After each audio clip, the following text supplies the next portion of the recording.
Tu es là près d'elle. La pièce est silencieuse, seulement éclairée par la lueur blafarde de la lune qui se glisse à travers les rideaux. Tu crois que ce silence est synonyme de paix. Tu poses ta main sur son bras, sa peau est douce, mais sous tes doigts, tu sens une tension, une vibration presque imperceptible, comme une corde de violon trop tendue, prête à se rompre. Elle te sourit.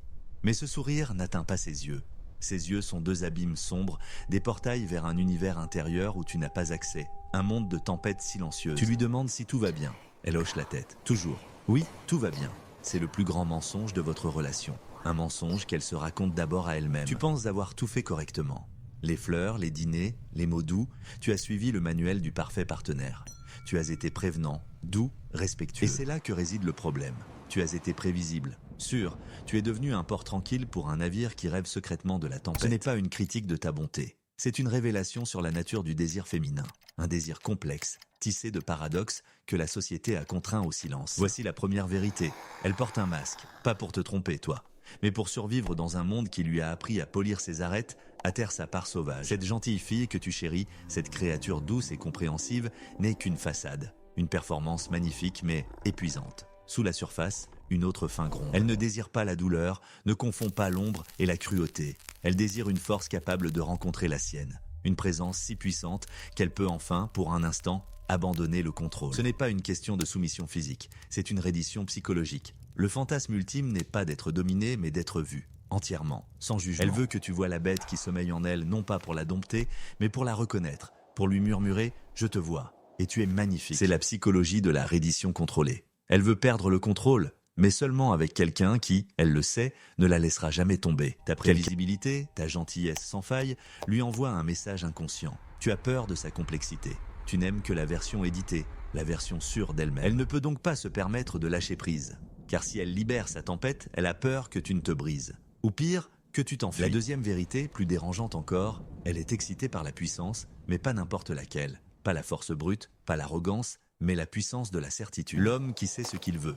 Pas seulement au lit, mais dans la vie. L'homme qui a une direction, une volonté. Cette clarté est un aphrodisiaque incroyablement puissant. Pourquoi ? Parce qu'un homme qui sait où il va est un homme qui peut la guider à travers ses propres ténèbres. Il ne sera pas effrayé par les siennes, car il a déjà affronté les siennes. Quand tu lui demandes constamment « qu'est-ce que tu veux ? Où veux-tu aller ?» tu lui transfères la charge mentale de la décision. Tu la forces à rester dans son rôle de planificatrice, de contrôleuse. Elle ne veut pas décider. Elle veut être surprise.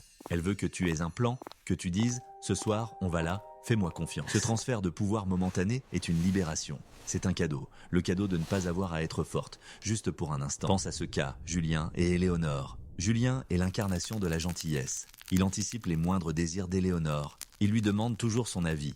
Il la place sur un piédestal. Éléonore aime Julien, sincèrement. Mais la nuit, elle fait des rêves étranges. Des rêves où un homme au visage flou ne lui demande rien, mais prend, pas avec violence, avec une certitude qui fait vibrer son âme. Elle se réveille avec un sentiment de culpabilité. Elle aime la sécurité que Julien lui offre. Mais son corps, son âme, réclament une autre forme de passion. Ce n'est pas qu'elle veut quitter Julien pour un bad boy. C'est une fausse dichotomie. Elle rêve que Julien, l'homme qu'elle aime, ait le courage d'intégrer cette part de certitude, de domination bienveillante. Elle ne veut pas d'un autre homme. Elle veut toutes les facettes de l'homme qu'elle a choisi. Le protecteur et le prédateur, le poète et le roi. La troisième vérité la plus profonde. Le langage de son désir n'est pas verbal. Elle ne te dira jamais « domine-moi » ou « surprends-moi ». C'est un tabou trop puissant. Te le dire verbalement détruirait le fantasme. La magie réside dans le non-dit. Dans ta capacité à lire les signaux faibles, à comprendre le langage de son corps, de ses silences. Quand son regard se perd dans le vague, elle ne s'ennuie pas. Elle t'invite à la ramener quand elle te teste, avec une pique ou une humeur. Elle ne cherche pas le conflit. Elle cherche à sentir ta solidité. Ne réagis pas avec colère ou insécurité. Réagis avec un calme amusé, une force tranquille. Rapproche-toi, regarde-la dans les yeux et sans un mot, fais-lui comprendre que tu n'es pas si facile à déstabiliser. Ce jeu, cette danse, est 1000 fois plus excitante pour elle que n'importe quelle discussion plate et directe sur les désirs et les besoins. Alors, que faire de cette vérité ? Ce n'est pas un appel à devenir un tyran. C'est un appel à devenir un homme complet, un homme qui a exploré ses propres profondeurs. Cesse de marcher sur la pointe des pieds autour de ses désirs. Incarne une force sur laquelle elle peut s'appuyer et se laisser aller. Sois le roc contre lequel ces vagues peuvent se briser en toute sécurité. Prends des initiatives. Décide du film. Choisis le restaurant. Prends sa main et guide-la avec une certitude douce. Montre-lui que tu es capable de tenir les rênes pour qu'elle puisse, enfin, cesser de tout contrôler. La prochaine fois que tu seras avec elle, dans le silence, ne cherche pas à le combler avec des mots vides. Regarde-la, vraiment, au-delà du masque. Cherche la lueur de la bête sauvage, La mélancolie de la reine exilée voit sa complexité, non comme un problème à résoudre, mais comme un territoire magnifique et sauvage à explorer. Ensemble,